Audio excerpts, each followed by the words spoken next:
Julia Gillard marked her first Anzac Day as Prime Minister at a dawn service in Seoul, along with veterans of the Korean War. Sometimes called the Forgotten War, she says Australians should do more to remember it. Chief Political Correspondent Mark Simpkin reports.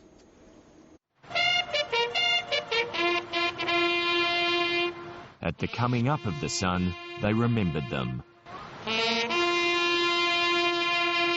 More than 100,000 Australians have died on a battlefield.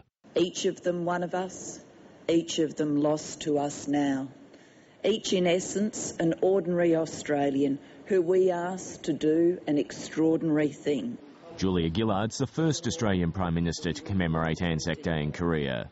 She paid particular tribute to the hundreds of Australians killed here. Australians do remember them. Australians will remember them.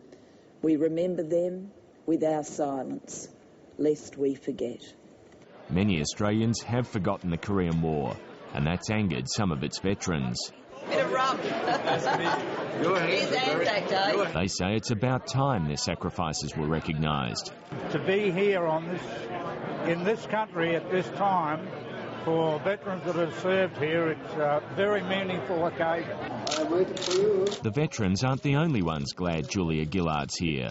South Korea's president talked about the threat posed by North Korea, a day after the Prime Minister came face to face with the communist country. It tested my skills at being able to stare at people. I hope I proved adequate for the test. Julia Gillard isn't only trying to build closer defence ties with South Korea, she wants a free trade deal with Australia's third biggest export market.